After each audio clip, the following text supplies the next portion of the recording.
Hello, my name is Donovan Moore. And this is In Case You Missed It. Nope. Introduce yourself first. My name is Donovan James Moore. My name is Ayush. I forgot my name, Ajmani. And this is In Case You Missed It. The general premise of the show is more or less going to be we're going to be trying to bring light to some stories that aren't getting the full attention they deserve. And so right now, the biggest story, or one of the biggest stories of the moment, and really of the week, month, and year is the coronavirus. So do you have any thoughts on those recent developments in regards to Uh, COVID-19? yeah, okay.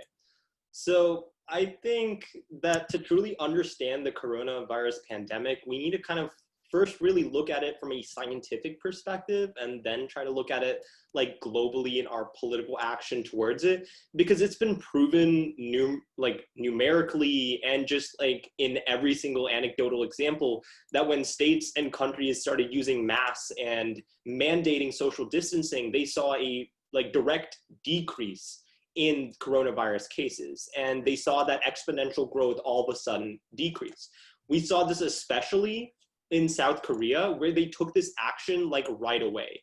You saw that their cases like dropped immediately, their spread dropped immediately, and like the citizens there enjoy a lot more freedom than we currently have in the United States, and they aren't like fearing for their lives in every other second.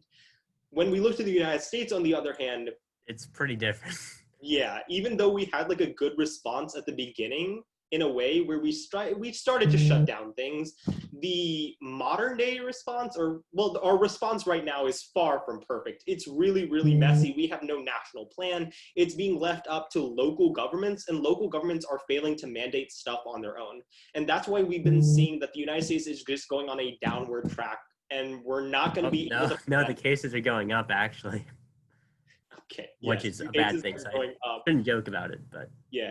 The cases are going up. And at this point, the only solution to this crisis in the United States, especially, is just going to be that everyone ends up getting the virus. And that's the only way we'll be able to go back to normal. yeah, I mean, we don't have any plans for testing or anything else to prevent it.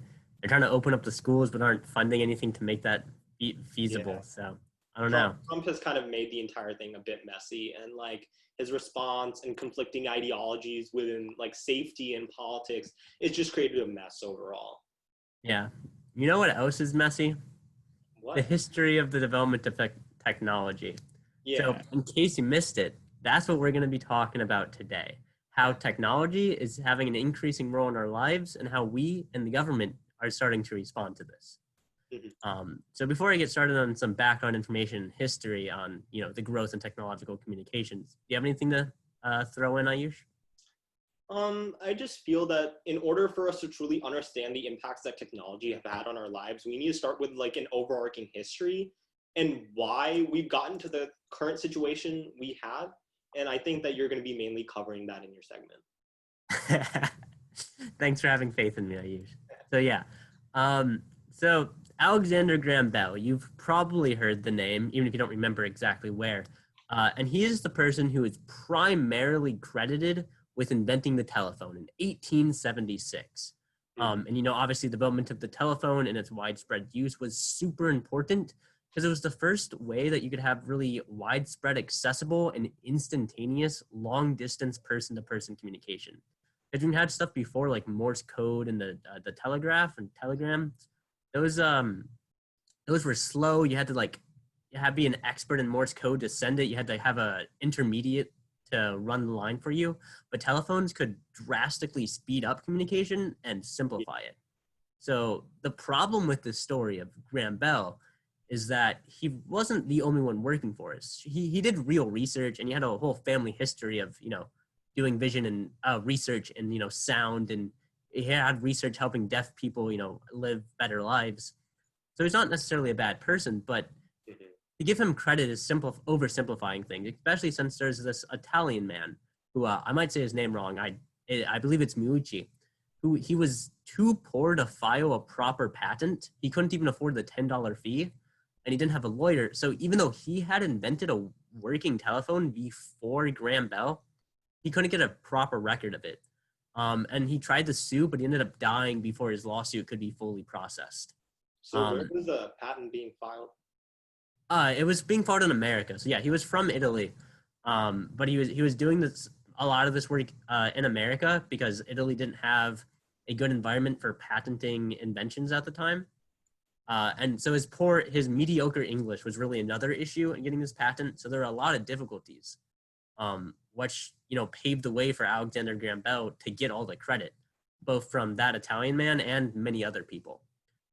So yeah, Graham Bell gets the credit, gets rich. He has this massive company, and eventually it gets so big that the government, under the Sherman Antitrust Act, breaks it up, says it's doing too many bad things, abusing its power as a company.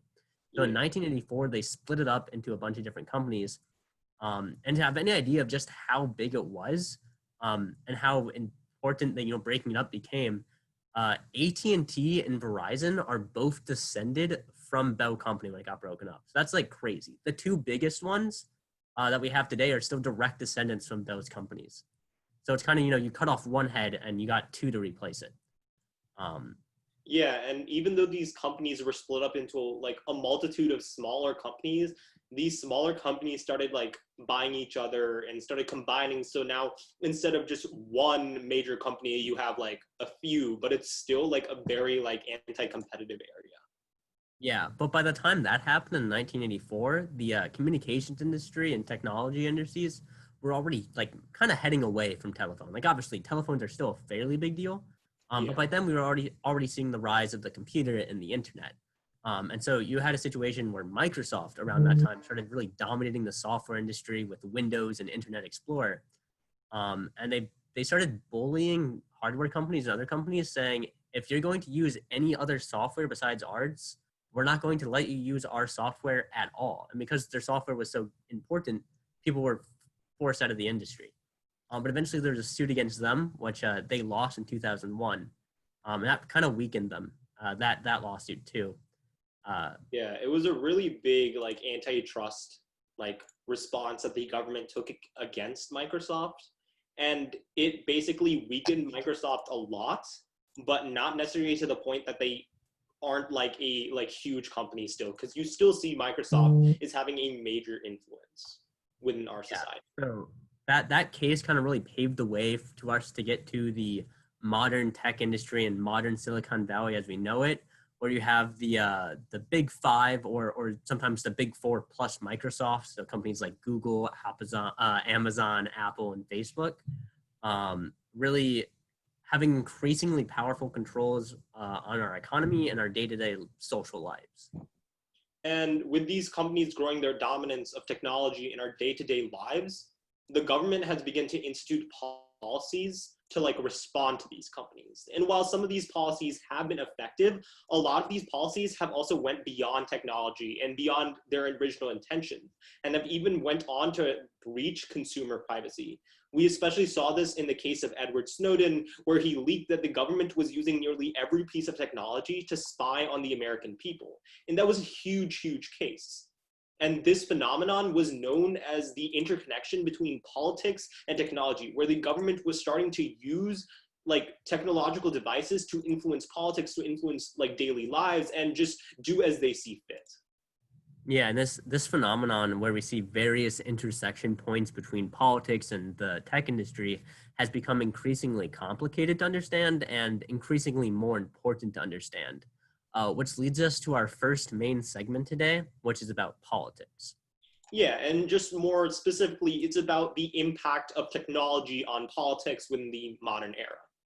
So I think our main issue with technology and politics really started springing out in 2016 when Russia and other countries started to meddle within our presidential elections. They used Facebook and other social media platforms to absolutely undermine our democratic institutions. And this was really, really important because our like protections over technology and our protections over privacy were completely undermined, and we basically no longer had a democracy within the United States because it That's wasn't the a American people that's a really. little strong, but I think Yeah, your point is definitely valid. When we can't even agree on basic facts, and foreign actors are influencing um, the media consumption in our country to that degree, it really makes any sort of reasonable democracy increasingly difficult. Yeah. Yeah, and like in the 2016 election, we ended up finding out that like Russia had done this and that President Trump did reach out to Russia to do this. However, we never instituted any major changes. We still see that landscape forming in the 2020 elections, where now President Trump asked for China and Turkey to intervene in the 2020 elections to help him win. And as a result, he sacrificed key American domestic industries such as soybean industries and has basically lifted lawsuits out of like Turkish ministries because he wants his way in winning the election. And this is really, really important because China and Turkey plan on using technology to once again meddle in our elections. And this is once again going to undermine our democracy. Yeah. A little bit of a more international thing that's happening in this field is the new government of Ethiopia, Abiy Ahmed, who took power in 2018. He started opening a lot of press freedoms and what we think of as free speech freedoms, and also increasing access to technology and media. And that had a lot of benefits and people being able to freely express themselves, but it also led to simmering conflicts that have been suppressed, coming out into the open, and it led to certain radicalization happening, and that's playing a role in instability there.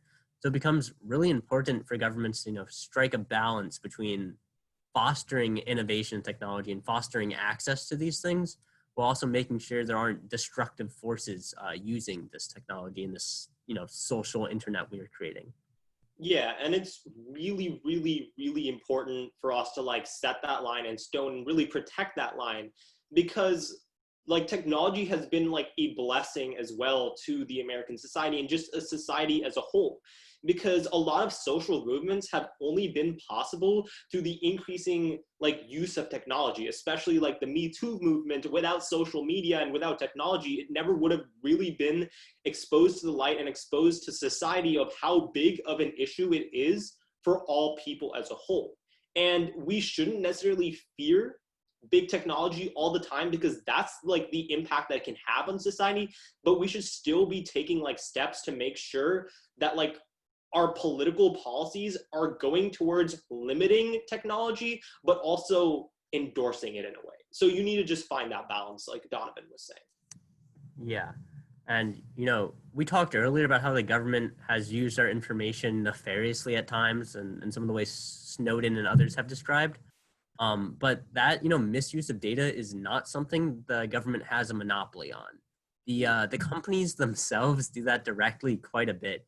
And whenever you engage in a political movement or are trying to, bring about positive change, bring light to an issue, the companies know about that and are always looking for a way to monetize it, which actually relates directly to some of the more recent developments happening in the legal and political arena about responding to this growth of technology in our lives. Yeah, and this really leads us onto our next segment, which is just about protecting consumer data and what big technology has really become in the modern era. We can already see that recently the CEOs of Amazon, Apple, Facebook, and Google are all coming before Congress to testify before like engaging in anti-competitive practices. And this antitrust lawsuit, just like Microsoft had to face in the past and Bell's company had to face in the past, it's really, really important for us to address these things, because we can see on Facebook and Google's YouTube division, their like protection of hate speech has basically gone completely unaddressed. We see hate speech all over their platform and no one holds them accountable. So consumer data is really, really, really important to address on these platforms. And I believe Donovan can add a few thoughts onto that. Yeah, I mean, also, these companies, their terms of use for their data, their privacy settings, they're often written in fairly opaque ways. And I would say the value that they are getting from extracting your information and selling it and running it through algorithms is more than what we're getting out of these products in a lot of cases. Or at least, even if it's worth it, we should at least know more of the trade-offs that we're getting, right? Yeah, there's just this overall lack of transparency within these like big four companies. Microsoft has started to move away from those because we already had an antitrust lawsuit against them. So we kind of are more transparent about the stuff that they engage in. But these other companies, especially Amazon CEO Jeff Bezos, has never testified before Congress on any anti-competitive practices. And it's really, really important for us to take those steps and increase the transparency because we don't know what these companies do with our data, especially in the 2010s Equifax breach. We saw a lot of consumer data get absolutely spilled, and there were no protections for these consumers. If one of these companies goes down, they take so much data with them. And that's because of the anti-competitive nature, because these companies have revolved around this idea that, hey, we'll just take one space of the market and not engage with others. So we can see this specifically with like Apple and Microsoft. Microsoft just dominates the office space, and Apple has agreed to not really touch in on that area. But when we look to Apple, they're more focusing on like day-to-day consumers and daily like users, just your average American or average person overall. And we can see that this lack of competition and lack of competitive behavior has really put a risk for just all consumer data and our presence online. Yeah, and companies are using our data to, in some cases, make their services more addicting, or insert themselves more and more into other aspects of the economy, so that there's no way we can avoid them. And so they always have an advantage over us because they know so much about us. And I think we can see that the EU is really leading the way in certain ways in terms of how to address this, because they've been much more active and punishing companies like Apple for abusing their rights of maintaining the App Store and restricting what sort of apps can go on that. Because Apple says they're doing that to like make it a better user experience, make sure everything's there unsafe. But Europe has argued and successfully levied fines saying Apple is abusing that power to limit competition, and they're doing that with other companies like Amazon too in Europe. And they haven't finalized it yet or ratified it yet, but they're also working on a big data protection packet. And, I haven't read that entire thing. I don't know if it's perfect. I've heard things from either side of it, but I think that sort of energy on this issue is really what we need in America to ensure that we are getting a policy that works and allows us the benefits of innovation and the benefits of, being able to have a social media conversation with someone on the other side of the world without letting, Russian trolls infiltrate our elections or companies, manipulate our decisions unfairly. Yeah, I mean, even if it's a small win, such as addressing the App Store or like iTunes or something like that, it's still that these small steps are going to be paving the way for us to address big technology as a whole. Because if we don't address it, we're not going to be properly properly protecting consumer data. We're still going to allow technology to have a massive influence within elections, within like the political spectrum. And I'm not saying that's necessarily a bad thing for it to have an influence, but right now the type of influence it has is that it can like completely sway elections. And like we've seen countries use this technology to hurt each other, to hurt like one another and like influence elections. Even if you don't want to look at the United States, if we look globally, China has used technology to give countries in Africa the ability to spy and meddle in each other's elections. And that's why it's really, really important to protect consumer data and split up these companies, because we don't want another Equifax breach. If Apple goes down, it takes so many millions of consumers with it, and all of their data. And that's really, really important to recognize. Yeah. So, Ayush, I'm pretty sure you have your own way of getting around the Apple iStore restrictions, though. We don't talk about that. Oh, okay. Well, it mums the word. You guys can guess what that is. Any concluding like every week? Any concluding thoughts, Ayush? I mean, at the end of the day, it's really important us to recognize what technology has done for us.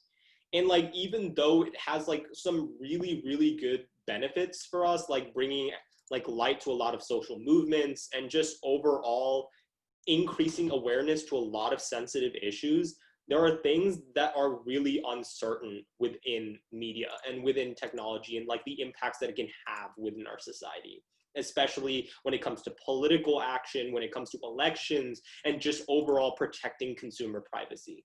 Yeah. So I'd say, whether it's limiting future acquisitions, breaking up the current companies, or just making new rules to regulate them, I think we need a strong response, and it might end up being a combination of all those three. Yeah. And the thing I want to conclude with saying is philosophy really gets on my nerves. What? Tune in next time to figure out why I'm saying that and what I mean. Okay. Goodbye. Bye.